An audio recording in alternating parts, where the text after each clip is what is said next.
We just want to resolve this without anybody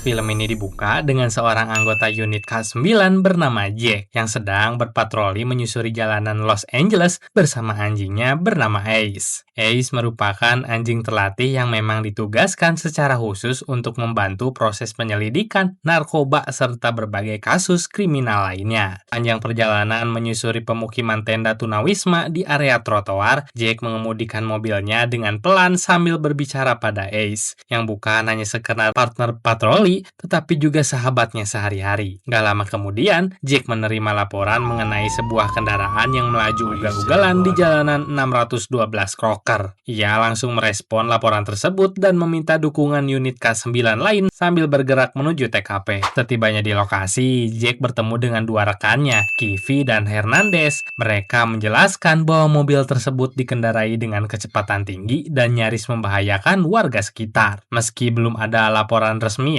terkait pencurian, Hernandez menduga kendaraan itu merupakan mobil curian karena tersangka mengemudikannya secara sembrono sebelum melarikan diri. Mendengar hal itu, Jack kembali ke mobilnya dan mengajak Ace untuk mulai memeriksa kendaraan tersebut guna mencari kemungkinan barang bukti lain. Setelah melakukan penelusuran di sekitar mobil, Ace memberi tanda agar Jack membuka bagasi karena ada indikasi narkoboy di dalamnya. Jack kemudian meminta Hernandez membuka bagasi tersebut, dan benar aja, ditemukan sebongkah kokain. Melihat temuan itu, Jack segera memerintahkan Hernandez memanggil bantuan tambahan. Ia lalu membawa Ace untuk melacak jejak tersangka. Seorang saksi mata bernama Dante yang melihat pelaku melarikan diri mengatakan bahwa tersangka berlari ke arah pemukiman tenda di sekitar lokasi. Saat melakukan penelusuran di area tersebut, Ace memberi tanda mencurigakan pada salah satu tenda. Jack berniat melakukan negosiasi, sementara Kivy bersiaga dengan senjatanya untuk mengantisipasi kemungkinan terburuk. Namun, tiba-tiba beberapa tembakan dari dalam tenda langsung mengenai Kivy. Di saat bersamaan, seseorang petugas lain yang berada di dekat mobil menyentuh paket kokain tersebut dan memicu ledakan hebat. Dalam situasi yang kacau itu, Jack sempat melihat tersangka melarikan diri. Ia pun memutuskan melakukan pengejaran bersama Ace hingga masuk ke sebuah gedung tua yang terbengkalai. Sesampainya di dalam, ia melepas Ace untuk melacak keberadaan tersangka. Ace masuk ke salah satu ruangan dan menemukan seorang pria tergeletak. Ia menyadari ada kejanggalan kalau pria tersebut hanya mengenakan jaket biru yang diduga milik tersangka. Gak lama kemudian, terdengar suara tersangka yang mencoba memberi perintah khusus K9 kepada Ace dengan bahasa Jerman dan langsung memicu baku tembak di dalam gedung, dan beruntungnya Jack berhasil melumpuhkan tersangka dengan sangat cepat. Setelah tersangka berhasil dilumpuhkan dan pihak kepolisian mulai melakukan pembersihan TKP, Jack terlihat berlari sambil menggendong Ace yang ternyata terluka saat baku tembak terjadi. Ia langsung menghampiri tim medis yang sedang menangani rekan-rekannya dan meminta agar Ace segera mendapat pertolongan. Namun salah satu petugas medik menolak dengan alasan harus mendahulukan korban manusia. Mendengar hal itu, emosi Jack memuncak dan langsung menghajar petugas medis tersebut. Karena terlambat mendapatkan penanganan, Ace akhirnya mati. Proses pemakamannya dilakukan dengan prosedur resmi kepolisian. Sebab di unit K9, Ace bukan sekedar hewan, melainkan anggota yang dianggap gugur dalam tugas. Dalam prosesi tersebut disebutkan bahwa Ace dikenang sebagai sosok yang telah membantu mengungkap banyak kejahatan dan setia menjalankan setiap tugasnya. Di antara semua yang hadir, Jack menjadi orang yang paling terpukul atas kehilangan itu. Setelah pemakaman di apartemennya, Jack menonton siaran berita yang menyorot tindakannya saat menyerang petugas medis pada malam kejadian. Karena insiden itu terekam dan menyebar di media sosial, banyak pihak menilai Jack sebagai petugas yang temperamental. Situasi tersebut membuatnya semakin terpuruk tuh. Dalam kondisi itu, itu, ia memutuskan membuang kasur milik Ace. Saat berada di luar, ia bertemu dengan tetangganya, yaitu Mia, yang mencoba berbasa-basi namun ditanggapi singkat oleh Jack yang masih diliputi kesedihan. Nggak lama kemudian terdengar ketukan di pintu apartemennya, dan ternyata Mia datang untuk memastikan keadaannya. Melihat kondisi Jack, Mia menawarkan diri untuk menjadi teman berbicara jika dibutuhkan. Namun Jack menolak dengan mengatakan bahwa dirinya baik-baik aja kok. Keesokan harinya, Jack menjalani sidang etik tertutup dan dimintai keterangan terkait pengejaran serta penembakan tersangka. Dalam sidang tersebut, ia menjelaskan bahwa ia melakukan pengejaran sendiri karena dua rekannya terluka, dan penembakan dilakukan sebagai bentuk pembelaan diri atas ancaman yang ditimbulkan tersangka. Dalam sidang itu, Jack masih mengatakan dia perlu mencari siapa sebenarnya tersangka karena pelaku sempat memberi perintah kepada Ace dalam bahasa Jerman dan seolah memiliki latar belakang dari unit K9. Pihak kepolisian kemudian memutuskan membawa kasus ini ke unit investigasi khusus untuk penanganan lebih lanjut. Namun kasus tersebut diarahkan sebagai dugaan pembunuhan dan posisi Jack justru dipertanyakan karena latar belakangnya sebagai mantan marinir yang memiliki riwayat gangguan kecemasan. Meski demikian, Jack berusaha tetap tenang dan menegaskan bahwa hal itu nggak berkaitan dengan kejadian tersebut karena ia hanya ingin mengetahui identitas tersangka karena ia yakin mereka adalah jaringan kartel narkoboy. Setelah para penyidik meninggalkan ruangan, kepala kepolisian menyampaikan bahwa Jack akan diwajibkan menemui psikiater terlebih dahulu untuk membantu memulihkan kondisi mentalnya. Setelah itu barulah ia bisa dipertimbangkan menerima partner baru dan kembali bertugas. Namun Jack justru meminta hasil otopsi Ace lebih dulu. Permintaan itu ditanggapi sinis dan ia diminta gak banyak bertanya serta fokus menjalankan perintah. Merasa ada sesuatu yang gak beres, Jack hanya spontan meminta agar dirinya dipecat saat itu juga. Saat Jack hendak meninggalkan kantor, rekannya yang bernama Ramos menahannya dan menyarankan agar ia keluar melalui pintu belakang untuk menghindari wartawan. Dalam percakapan singkat itu, Jack menegaskan bahwa ia masih membutuhkan kejelasan mengenai kematian Ace. Namun Ramos menjelaskan bahwa secara prosedur kasus telah ditutup dan untuk sementara Jack sebaiknya menghindari sorotan publik meski ia sendiri yakin Jack nggak bersalah. Keesokan harinya Jack mendatangi pusat pelatihan anjing untuk mengembalikan barang-barang milik Ace. Di sana ia bertemu dengan Leland, pelatih khusus unit K9. Dalam pertemuan itu, Leland menyarankan agar Jack mempertimbangkan mengambil anjing baru agar nggak terus berlarut dalam kesedihan. Awalnya Jack menolak tawaran tersebut, namun ketika hendak pergi, perhatiannya tertuju pada seekor anjing betina yang memiliki masa lalu kelam karena pernah diperlakukan kasar oleh pawang sebelumnya. Sepulang dari pusat pelatihan, Jack kembali mendatangi TKP untuk mencari keberadaan Dante. Ia menyusuri tenda-tenda di area tersebut dan menanyakan kepada para penghuni apakah mereka mengenal seseorang bernama Dante, namun gak satu pun mengaku. Akhirnya, Jack bertemu dengan seorang waria yang mencoba menggoda dirinya. Jack tetap menanyakan soal Dante, tetapi waria itu gak memberikan informasi dan hanya menyuruhnya berhati-hati. Saat hendak pergi, dia gak sengaja melihat sebuah botol dengan simbol yang menurutnya janggal. Ia mengambil botol itu namun tiba-tiba ia dihampiri polisi patroli yang menganggapnya mencurigakan dan langsung menahannya. Ketika hendak dimasukkan ke mobil, petugas tersebut mengenali Jack dari pemberitaan yang sedang ramai dan akhirnya melepaskannya. Gak lama kemudian, Jack menerima pesan singkat dari Ramos yang mengajaknya bertemu karena menemukan sesuatu. Tanpa menunggu lama, Jack menuju sebuah bar untuk bertemu dengannya. Sambil menunggu, ia mencoba menggambar ulang simbol mencurigakan yang dilihatnya pada botol di TKP. Bahkan beberapa hari setelah kejadian, di bar tersebut ia masih mendengar siaran berita yang terus menyebut namanya sebagai polisi yang arogan. Ketika Ramos akhirnya datang, ia menyerahkan hasil otopsi Ace yang sejak awal diminta Jack. Dalam laporan tersebut tertulis bahwa Ace meninggal akibat overdosis narkoboy, bukan semata-mata karena luka tembak. Menyadari hal itu, Jack langsung menunjukkan gambar simbol yang ia buat kepada Ramos dan menjelaskan bahwa simbol tersebut sama seperti yang ia lihat di TKP sebelum Ace tertembak. Ia meyakini bahwa tanda itu berkaitan dengan kartel narkoboy besar yang sedang beroperasi. Menanggapi hal itu, Ramos mencoba mengingatkan Jake bahwa sekarang dia bergerak sendirian, tanpa tim, dan tanpa wewenang karena sedang diskors. Ia menyarankan Jake untuk mengikuti terapi psikologis terlebih dahulu supaya bisa kembali aktif sebelum menyelidiki hal yang lebih jauh. Ramos juga menyebut bahwa mungkin sudah saatnya Jake mengambil anjing baru agar berhenti terjebak pada kematian Ace. Setelah percakapan itu, Jake akhirnya kembali ke pusat pelatihan dan memutuskan membawa pulang anjing betina yang kemarin menarik perhatiannya bernama Sox. Jake membawa Sox ke apartemennya, mencoba memulai awal baru untuk mereka berdua. Ia memberi Sox makanan sisa stok milik Ace yang masih ia simpan. Namun Sox nggak menyentuhnya sama sekali. Saat Jake menyiapkan makanannya sendiri, Sox justru tertarik pada makanan tersebut. Akhirnya Jake memberikannya, dan Sox memakannya dengan lahap. Dari momen kecil itu, kedekatan mereka pun mulai terbangun. Keesokan harinya, Jake mendatangi psikiater sesuai arahan Ramos. Ia menyadari bahwa satu-satunya cara untuk mengetahui siapa dalang dari semua ini adalah dengan kembali aktif sebagai polisi. Dan untuk itu, ia harus menjalani terapi terlebih dahulu. Setelah sesi pertama selesai, Jake menemui Mia dan mengajaknya berbincang santai. Di sana, ia mengatakan bahwa seluruh kota kini membencinya, dan ia heran mengapa Mia masih mau duduk dan berbicara dengannya. Percakapan mereka pun mengalir lebih dalam dan terasa semakin intens. Dan tanpa disadari, kedekatan emosional pun muncul di antara keduanya. Keesokan paginya, Jake mengajak Sox berolahraga dan membawanya ke pusat pelatihan K9. Di sana, Leland menjelaskan bahwa melatih anjing bukan hanya soal intuisi, tapi juga soal mengasah insting dan membangun ikatan antara anjing dan pawangnya.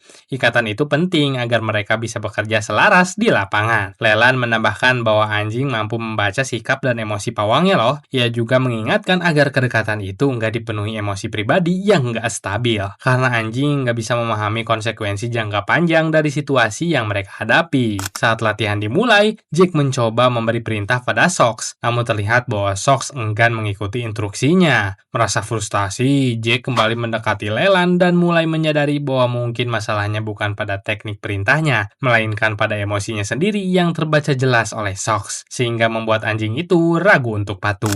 Di sesi latihan berikutnya, Jake mencoba pendekatan yang berbeda. Ia mendekat ke Sox dan untuk pertama kalinya benar-benar jujur soal perasaannya. Saat tanpa sengaja menjentikan jarinya, Sox tiba-tiba berlari, mengikuti seluruh jalur latihan dengan insting alaminya. Melihat itu, Leland menyimpulkan bahwa meski Jake gagal di pelatihan dasar, ia justru lulus di kelas kedua dan 3, kelas yang menguji kepercayaan antara anjing dan pawangnya. Malam harinya, hubungan Jake dan Mia semakin dekat. Mereka makan malam bersama dan untuk pertama kalinya sejak lama, Jake terlihat lebih tenang dan bahagia loh. Kehadiran Mia perlahan menenangkan emosinya dan mengisi kekosongan yang selama ini ia rasakan. Perubahan itu bahkan disadari oleh terapisnya, yang melihat pola emosi Jake mulai jauh lebih stabil. Keesokan harinya, Jake mendatangi seorang petugas untuk meminta kunci mobil patroli yang biasa ia gunakan. Awalnya permintaan itu ditolak, karena namanya belum tercantum sebagai polisi aktif. Namun Jake beralasan bahwa ia hanya ingin mengambil kalung milik Ace yang tertinggal di mobil tersebut. Dari dalam mobil patroli, Jake mengirim laporan radio tentang dugaan penculikan Dante. Laporan itu sebenarnya strategi untuk memancing respon kepolisian dan melacak keberadaan Dante. Hernandez yang mengenal Dante langsung bergerak menuju lokasi dan Jake diam-diam mengikutinya. Sesampai di sana,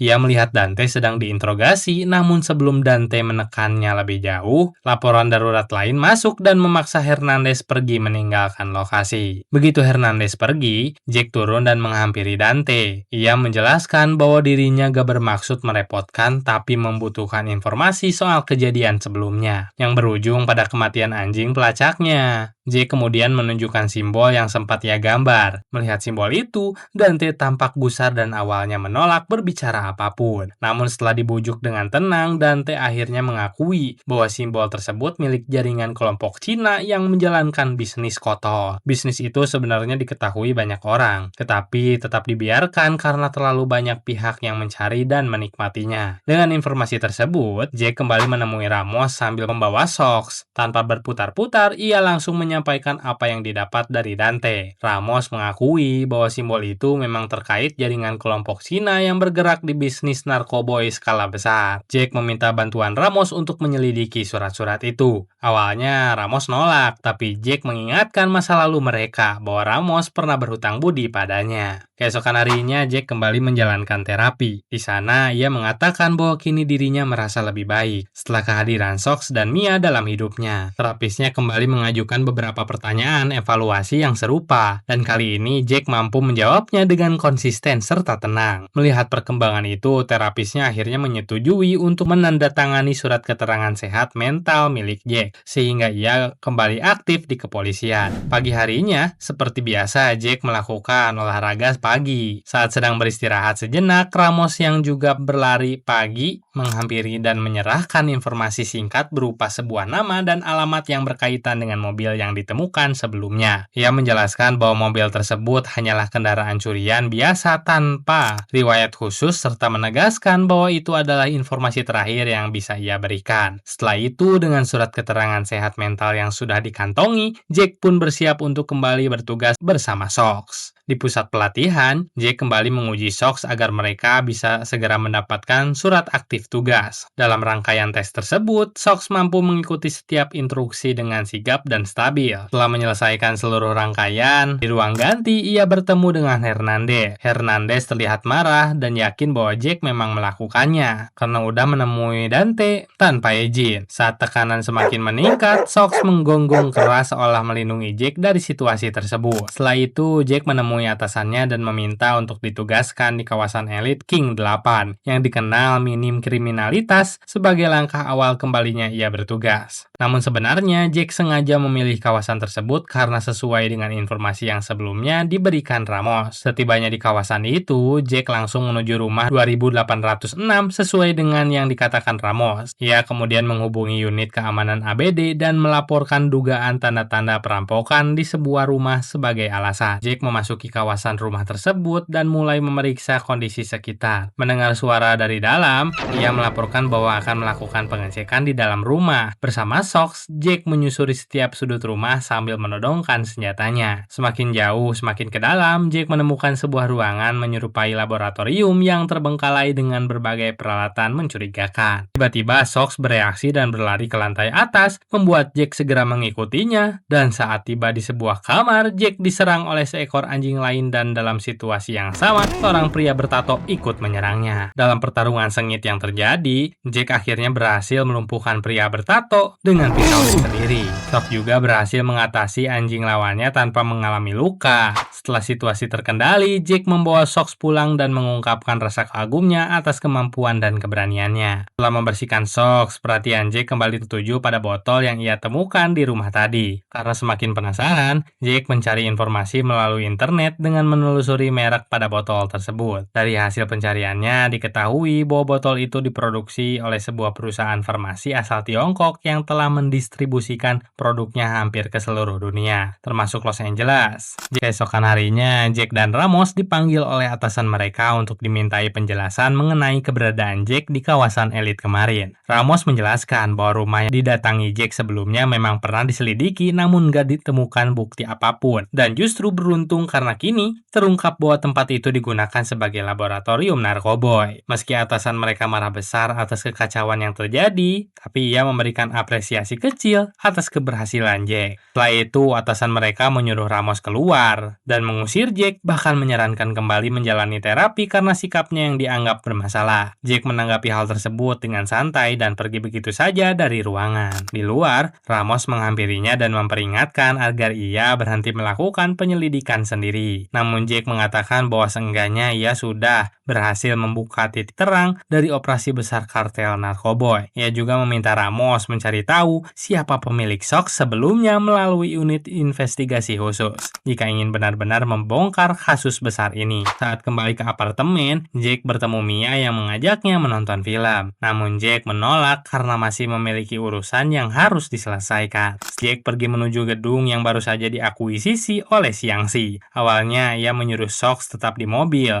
tetapi saat hendak masuk, Sox terus menggonggong tanpa henti. Merasa ada sesuatu yang gak beres, akhirnya membawa Sox masuk bersamanya. Dengan membawa senjata dan ditemani Sox, Jack menyusuri bangunan tersebut hingga menemukan laboratorium tersembunyi serta seorang pria yang sedang membungkus cairan fentanyl. Jack memergokinya dan meminta untuk membuka maskernya. Pria itu tampak mengenali Sox dan terkejut melihatnya masih hidup. Ia menyebut nama Santiago dan menanyakan keberadaannya. Mendengar hal itu, Jack langsung menarik kerah pria tersebut dan mendesaknya menjelaskan siapa Santiago. Namun pria itu berhasil melawan dan mendorong Jack dan meneteskan cairan fentanyl yang membuat Jack jatuh dan kehilangan keseimbangan. Dalam kondisi setengah sadar, Jack menyadari dirinya telah dikepung dan berusaha memerintahkan Sox untuk menyerang. Namun Sox nggak bergerak dan justru dibawa ke hadapan seorang perempuan, sebut saja dia Siti. Perempuan itu kemudian mendekati Jack dan menawarkan pilihan bergabung dengannya dengan membawa lebih banyak anjing atau mati di tangannya. Jack jelas menolak, tetapi pengaruh fentanyl yang kuat membuatnya akhirnya kehilangan kesadaran. Keesokan pagi, Jack terbangun di bawah kolong jembatan dengan jarum suntik masih menancap di tangannya. Saat ia berbalik, beberapa rekan polisi sudah berada di sana dan langsung menangkapnya karena hasil tes menunjukkan ia positif menggunakan narkoboy. Di kantor, atasannya mempertanyakan apakah Jack kembali memakai narkoboy karena tekanan pekerjaan. Mengingat ini sudah menjadi kekacauan ketiga yang ia buat dalam sebulan terakhir. Jack membantah keras dan mengatakan bahwa dirinya dibius. Ia juga menjelaskan bahwa Sox diculik oleh kelompok kartel narkoboy. Entah untuk apa tujuannya, Jack juga menyebut mereka beroperasi di sebuah pabrik cat tua di Vernon. Jack meminta agar lokasi itu diselidiki. Namun atasannya meragukannya dan justru memutuskan bahwa Jack harus mengambil cuti panjang sampai benar-benar dinyatakan sehat secara mental kembali. Saat keluar dari kantor, Hernandez menghampirinya dan memintanya masuk ke dalam mobil. Hernandez mengatakan bahwa polisi sedang menyisir kolong jembatan untuk mencari jasad Sox. Ia juga mengaku nggak percaya pada hasil penyelidikan unit investigasi khusus dan menduga ada pihak internal yang terlibat dalam jaringan kartel ini dengan menggunakan Sox dan anjing K9 sebagai pancingannya. Dengan itu, Jack terkejut dan mulai mencurigai adanya kebocoran informasi. Namun Hernandez menegaskan bahwa siapapun yang mencoba menyakiti Jack berarti juga berurusan dengannya. Ketika kembali ke apartemen, Jack berpapasan dengan Mia yang bersikap dingin padanya. Bingung dengan perubahan sikap itu, Jack bertanya apa yang terjadi. Mia mengatakan bahwa ia nggak suka dengan kebiasaan Jack yang selalu merasa mampu menyelesaikan segalanya sendirian namun melampiaskan emosinya di luar. Dan percakapan tersebut akhirnya menjadi perdebatan besar di antara mereka. Setelah kehilangan Sox dan hubungannya dengan Mia merenggang, Jack kembali terpuruk. Ia mendatangi terapisnya namun kali ini nggak mampu berkata apa-apa karena kesedihannya begitu dalam.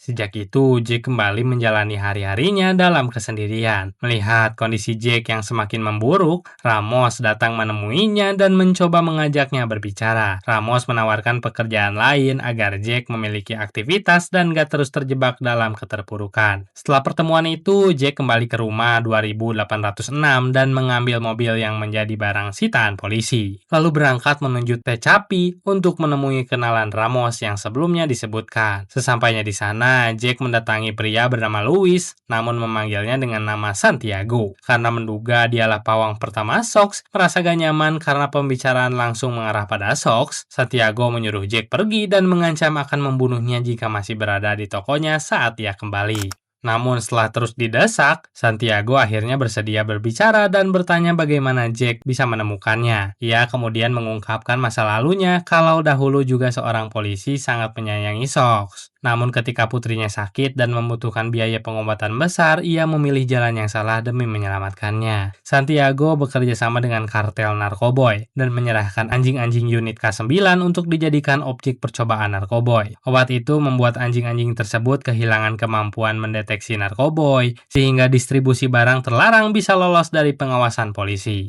Ia mengungkapkan bahwa dalang dibalik semua ini adalah Xiangxi, sosok yang berinvestasi dan memasok jalur narkoboy ke berbagai kartel, lalu memberikan petunjuk kepada Jack untuk menyelamatkannya sekaligus membongkar jaringan kartel tersebut. Santiago bilang bahwa ada satu hal yang gak pernah disadari oleh para kartel itu, adalah apabila kita mengucapkan kata mati dalam bahasa Jerman, anjing-anjing itu akan langsung menerekamnya. Ia mulai dengan mengikuti sebuah truk. Setelah membututinya, Jack melihat truk itu berhenti di lokasi terpencil menyerahkan sebuah paket kepada seorang pria yang ditemani anjingnya. Jack turun dan bersiap menyusup sambil membawa senjata. Dari luar, ia mendengar para pria itu mengeluhkan bahwa anjing-anjing mereka nggak lagi patuh. Dia sudah diberi perintah dalam bahasa Jerman. Nggak lama kemudian, keberadaan Jack terdeteksi dan baku tembak pun terjadi.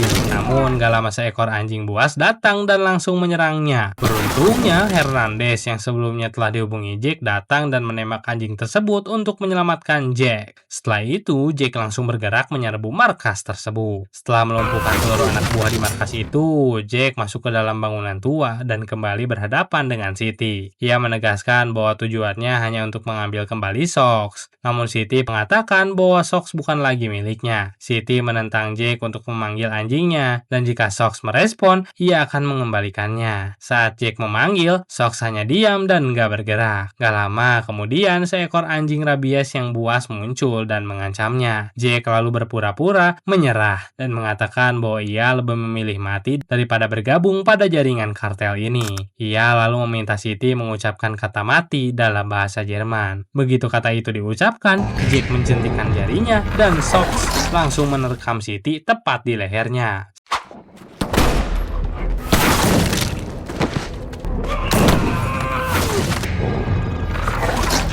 1 tahun kemudian, berita melaporkan penemuan 5 mayat yang telah membusuk di tempat pembuangan akhir. Namun identitasnya nggak dapat dikenali karena kondisinya yang sudah rusak parah. Sementara itu, Jack melanjutkan hidupnya. Ia kembali bercerita sambil mengendarai mobil. Tetapi kali ini bukan lagi berbicara kepada anjingnya, melainkan kepada anaknya dari pernikahannya dengan Mia. Dan film pun berakhir. Perjalanan Jack bukan cuma tentang membongkar jaringan narkoboy atau menyelamatkan anjingnya. Ini tentang seseorang yang hancur, kehilangan arah lalu perlahan belajar berdamai dengan dirinya sendiri. Jack sempat berpikir bahwa ketakutan berarti bergerak sendirian, tapi yang justru menyelamatkannya bukan amarah, bukan dendam, melainkan kepercayaan. Kepercayaan pada partner barunya, pada orang-orang yang masih peduli padanya, dan pada dirinya sendiri yang belum sepenuhnya rusak. Ada satu kutipan nih dari Friedrich Nietzsche yang terasa sangat selaras dengan perjalanan ini. Dia yang memiliki alasan untuk hidup dapat menanggung hampir segala cara untuk bertahan. Dalam konteks Jack, alasannya bukan sekadar membalas dendam, tapi mencari kebenaran dan menebus kegagalannya. Alasan itulah yang membuatnya tetap berdiri, bahkan ketika reputasinya runtuh dan semua orang meragukannya. Nah, kira-kira kalau menurut kalian gimana nih sob? Coba tulis pendapat kalian di kolom komentar soal film dan aksi Jack ini. Dan jangan lupa untuk like, subscribe, dan nyalain loncengnya biar nggak pernah ketinggalan cerita seru dari film-film lainnya. So, see you next time and goodbye.